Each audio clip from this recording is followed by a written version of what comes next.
ఒక సంపన్నుడి గృహంలో ఒక బ్రాహ్మణుడు భాగవత ప్రవచనం చేస్తున్నాడు.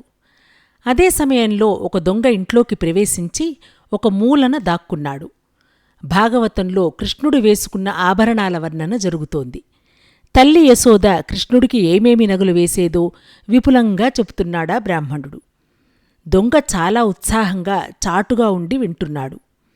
భాగవత ప్రవచనం పూర్తయ్యేదాకా ఉండి బాలకృష్ణుడు కనిపిస్తే నగలు దొంగిలిద్దాము అనుకున్నాడా దొంగ. బ్రాహ్మణుడు తన ప్రవచనం పూర్తి చేసుకుని వెడుతుంటే అతని వెంటపడ్డాడు.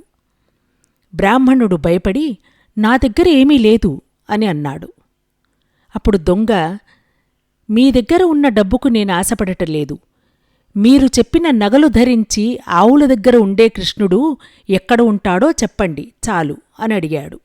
బ్రాహ్మణుడు కాసేపు ఆలోచించి, బృందావనంలో యమునా నది తీరం దగ్గరకు రోజూ 2 పిల్లలు వస్తారు. ఒక పిల్లవాడు నల్ల మబ్బు రంగులో ఉండి పిల్లనగ్రోవి వాయిస్తూ ఉంటాడు. ఇంకో పిల్లవాడు తెల్లగా ఉంటాడు, తెల్లటి పట్టువస్త్రము ధరించి ఉంటాడు. ఆ నల్లమబ్బు ఛాయలో పిల్లనగ్రోవి వాయిస్తూ ఉండేవాడే నేను భాగవతంలో చెప్పిన కృష్ణుడు అని ఆ దొంగ నుండి తప్పించుకోవడానికి చెప్పాడు. దొంగ బ్రాహ్మణుడి మాట నమ్మి బృందావనానికి వెళ్ళాడు. యమునా నది తీరం వద్ద ఒక చెట్టుమీద కూర్చుని ఆ 2 పిల్లల రాక కోసం ఎదురుచూశాడు. ఇంతలో పిల్లనగ్రోవి వినిపించింది. 2 పిల్లలు వస్తున్నారు. ఆ అందమైన దృశ్యం చూసి చెట్టు దిగి పిల్లల దగ్గరకు వెళ్ళాడు దొంగ.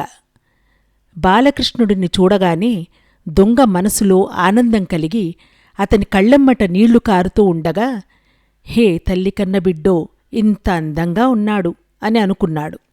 ఈ విధంగా దొంగ ఆలోచనలో మంచి మార్పు వచ్చింది. తరువాత చూస్తే దొంగ భుజం మీద నగలతో నిండి ఉన్న ఒక మూట ఉంది. ఆ మూట తీసుకుని ఆ దొంగ బ్రాహ్మణుడి వద్దకు వెళ్ళి జరిగినదంతా చెప్పాడు.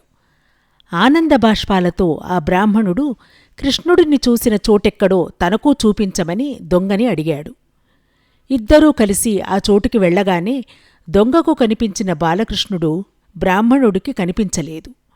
అప్పుడు బ్రాహ్మణుడు నిరాశతో, కృష్ణ, నీవు ఒక దొంగని అనుగ్రహించావు, నాకు కూడా దర్శనం ఇవ్వవా అని శ్రీకృష్ణుడిని ఉద్దేశించి ప్రార్థించాడు. అప్పుడు అపారమైన కరుణాసముద్రుడైన శ్రీకృష్ణ భగవానుడు, నీవు భాగవత పురాణమును కేవలం ఒక కథగా చదివావు, కాని దొంగ నువ్వు చెప్పిన కథను మాటలను మనస్ఫూర్తిగా నమ్మాడు. అపార నమ్మకం, సమర్పణ, శరణాగతి ఉన్నచోటే నేనూ ఉంటాను అన్నాడు.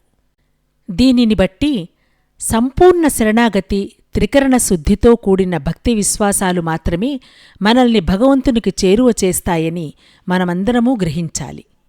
ఈ వీడియో మీకు నచ్చినట్లయితే లైక్ చేయండి, షేర్ చేయండి, మా ఛానల్ని సబ్స్క్రైబ్ చేయండి.